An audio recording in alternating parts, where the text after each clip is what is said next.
Right, let's take you back to Kaduna State, where we were talking about it is 1 year today where when about over 30 students of the Federal College of Forestry Mechanization in Afaka were abducted.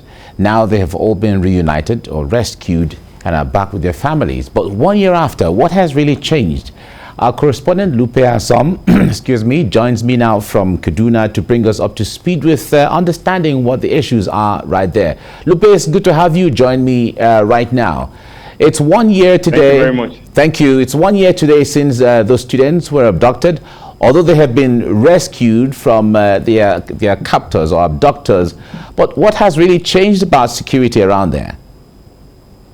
Well, I'm here now at the college. Just behind me, that was a hostel where 37 students were abducted on the 11th of March. Well, while coming here, we saw security troops mount roadblocks across all the roads leading into the college. So basically, the school has now been security around the school has been upscaled, and the security troops have been deployed around the college, basically. But the students have now been relocated to a safer place where they receive their lectures and where they now reside, as the hostel has been deserted. I just spoke to the rector. He said students are not permitted to stay in this hostel for now. The students are there. So basically what goes on here is administrative duties, and the students still come to this place for their practicals. It's an agric kind of institute, so the students still come here to carry out their practicals. They have their farms, they have their most of their practicals are still being carried out here. All right, now we understand there was an arrest of one of the masterminds of that abduction. What is the progress with the prosecution process?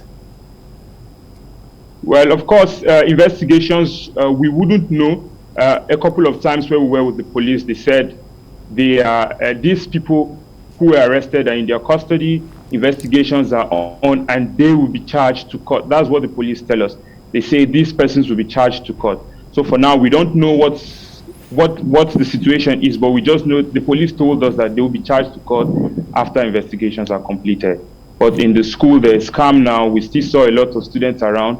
I saw a teacher attending to a student, although the lecturers told me that some of their students passed through post-traumatic disorder, and the school also said they had to get therapists to attend to some of their students. So the management is actually doing its best to ensure that everything is restored.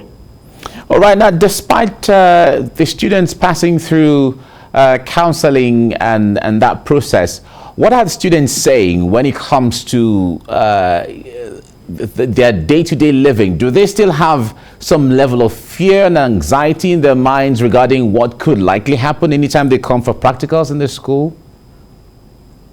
Of course, for a couple of them, for at least 27 of them, they had to spend 57 days in the hands of these bandits, right there in the bush with the difficult time. Basically, they spent 57 days. So for some of them, they wouldn't even like to pass this road. I spoke to one of them who lost her dad in the process while she was with the bandits. Her dad, on hearing the news that she was kidnapped and being unable to actually raise funds for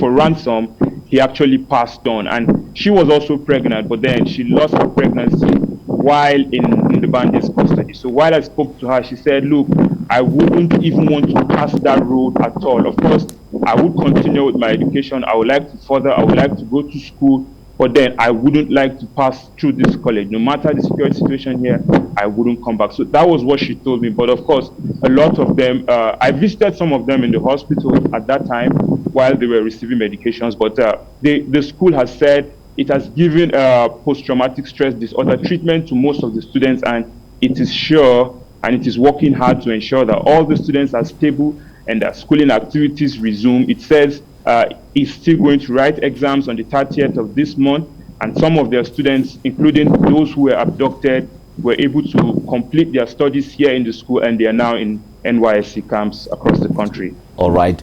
Lupa Azom, thank you very much for bringing us up to speed on this.